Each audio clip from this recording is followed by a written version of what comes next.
نحمده ونصلي على رسوله الكريم. زمونږ د پښتنو ډېر عزتمن ډېر قدردان مشر آفتاب احمد خان شیرپا صاحب، سکندر خان، هاشم بابر صاحب، دوی سره راغلي نور میلمانو او زما معزز حاضرینو، زه به ډېر وخت نه لرم، بلکې زه غواړم چې زما وخت زموږ مشر راغلی دی او زه هغوی ته ورکړم چې د هغوی نه موږ څه استفاده وکړو، د هغوی دا خبرې واورو، خاص کر په دې حالاتو کې. زه صرف دو درې خبره باندې خبره کول غواړم. زما نه مخکې مقررینو د هغې ذکر وکړو. زما ورور سلیم خان د صحابه په حواله د جمیل د کردار او د صحابه د مسلو ذکر وکړو. د صحابه دور هم چې کله هغه مونږ الیکشن ته ودرو د ډسټرکټ نائب ناظم ته، نو جمیل په مشرق کې یو کالم لیکلی و په صحابه باندې، او په هغه کالم کې هغه د مرغو قسمونه هم لیکلي چې کوم په صحابه کې موجود دي. ادینه افضل خان لاله چیف انجینر ما ته ټلیفون وکړ، دا جمیل څوک دی؟ ما ویلې لاله تا مشرق کتلې؟ ما کتلې وي، عجیبه سړی دی، هغه د صحابه مرغۍ هم معلومې دي، لکه صحابه سره د هغه دومره مینه واقعي. خو سلیم خان چې کومه خبره وکړه، دوه خبرې چې یو د مرګ نه پس هغه مونږ یادو، پکار ده چې په ژوند د هغه ستاینه شوي او واقعي پکار وه. دا زمونږ یو نیچر ورته وایي، نیچر دی. خو دا د مرګ نه پس عمر د هر یو سړي یادول دا د هر چا نصیب کې نه. ما مخکې دا خبره کړې وه چې قرآن کې من لفظ درې ځله راغلی دی بطور خصوصي احسان، بطور انعام. الله تعالی فرمایي ولقد مننا علی موسی و هارون، ما په موسی او په هارون باندې خصوصي احسان وکړ. نو بیا هغه احسانات شمیري، ونجیناهما وقومهما من ما هغه او دغه قوم د فرعون د اذیت نه خلاص کړ. وهدیناهما صراطا مستقیم، نیغه لارې متوخیله. وآتیناهما کتاب المستبین، ډېر قیمتي کتاب مې داسې ګڼ نعمتونه شوي، خو چې آخر کې سبب کوي آخري نعمت نو سوی وترکنا علیهما فی الاخرین، ما دا به ذکر پر راتلونکي نسلونو کې ژوندی وساتم. نو دا د مرګ نه پس یادول چې دا خصوصي احسان دی چې الله په چا کړی دی، او دې کې شک نشته چې جمیل باندې الله تعالی هغه احسان کړی دی. دا اسلام سره محبت، دا ملک سره محبت، دا یو لوی ګواز په خپلې. د صحابه د مسلو خبره واله دا ټوک مسله ده. مخکې موږ دې ځای دا خبره مو کوله، نفسیاتي مریض شوی دی. زه په اسلام آباد کې اوسم، په صحابه کې اوسم، زه څلور ورځې کنټرول سکولونه بند کا، بینکونه بند کا، دفتر بند کا، او دوه ذمہ دار دي. اپوزیشن هم ذمہ دار دی، حکومت هم ذمہ دار دی. اپوزیشن بے لګامه غصه ده او کار دی، او حکومت سره بے لګامه جبر دی، اختیار دی. او د دوه ټارګټ زه او ته دا چې ناس ودا یو، مونږ نه پکار دي کم از کم زمونږ مشر ناس دی، د دې تدارک پکار دی. خلک د سیاست نه بدزنه کیږي، د جمهوریت نه بدزنه کیږي.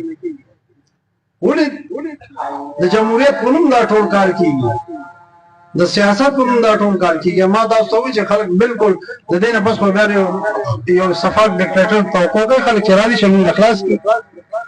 زه آفتاب خان د باره پیس کوم، دی له الله تعالی ډېر خیر عمر کړی دی، ډېر حوصله همت هم ولور کړی، او ډېر مقام ولور کړی دی. هر سړی په دې ملک کې چې څوک دی پیژني په دې متفق دی چې دا یو ډېر دون او قدردان سړی دی.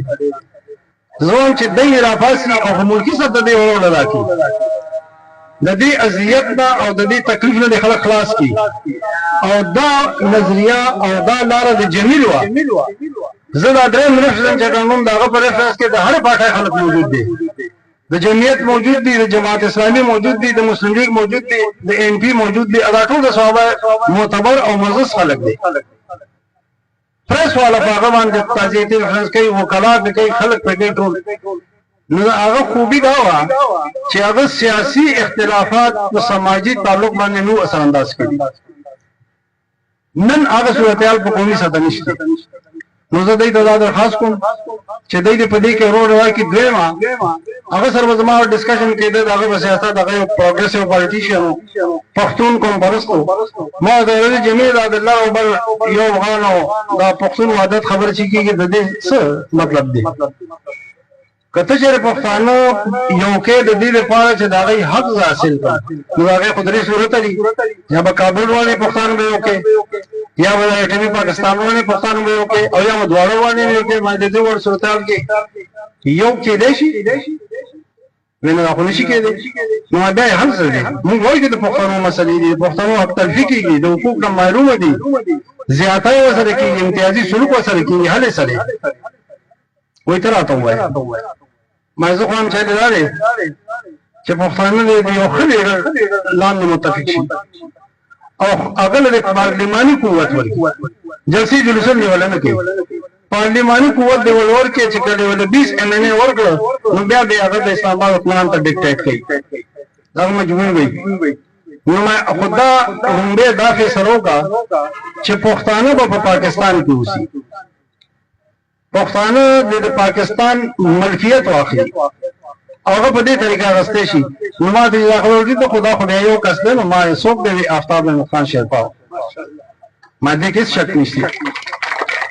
د هغې نه بس هغه لاړو دوی سره ملګری شي او بیا پارټي به د قومي وطن پارټي وي. ملک یې خو د هغه ایجنډا دا وه ټول پاکستاني او صحیح پاکستاني او د پښتون د حقوقو لمبردارو. دا بالکل ټیک خبره وه.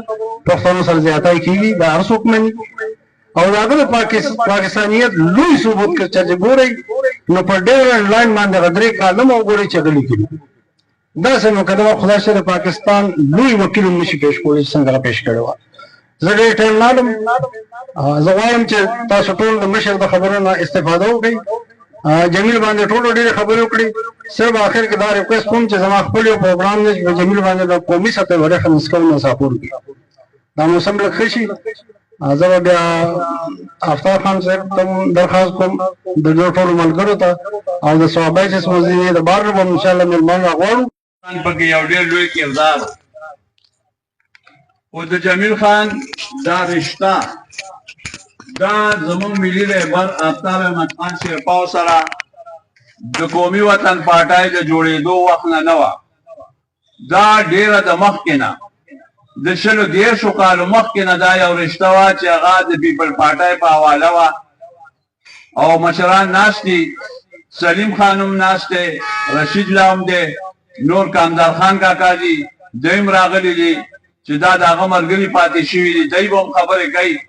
خو زه زما مشر زما نه یو نوم پاتې شو، زما ډېر خوږ او یو ډېر متحرکه زمونږ د ډسټرکټ ناظم عطاالله خان صاحب. دغسې کله چې د نواز شریف په وخت کې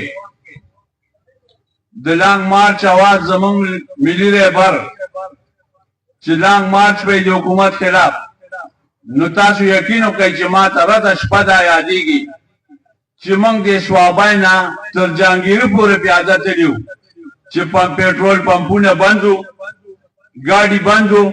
او ما ته یو خبره یادېږي چې موږ په لاهور کې پټرول پمپ سره روان وو او دا جمیل خان په لاس کې بوټان نیولي وو او دی هم موږ سره پیاده روان وو. د جمیل خان تفصیلي خبرې شوې دي په مختلف ریفرنسونو کې، خو تاسو یقین وساتئ لکه زمونږه ډېر په سخت حالاتو کې سیاست کړی دی، خو جمیل خان چېرې د خپل ذات یا د خپلو مشکلاتو هغه چېرې هم ذکر نه دی کړی. هغه که خبره کړې د کام یې کړې ده، د پښتونولۍ یې کړې ده، د ورورولۍ یې کړې ده، مختلف پارټو سره هر چا سره به اختلاف و، نظریاتي اختلاف و، او هغه نظریاتي اختلاف هغه په ذاتي اختلاف کې نه دی بدل کړی. والسلام.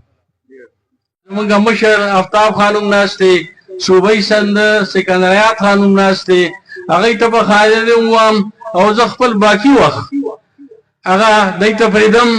خو د سلیم خان یو خبره وکړه په خپلو خبرو کې چې جمیل خان مړ نه دی، نو په دې باندې زه یو خبره کوم چې جمیل خان ځکه مړ نه دی چې کوم ځای کې موږ ملګري یو ځای کېږو، کوم ځای موږ خبرې کوو، نو زما خیال داسې ملګري به نه چېرته چې هغه یو ځای کېږي او غي په جمیل خوان باندې خبر الله پاک دې هغه همیشه عمر ولا خسته کی او جنتونه نصیب شه او که څه ګناونه دې شوي نو الله پاک دې دا هغه معافي وکړي ډېر ډېر مننه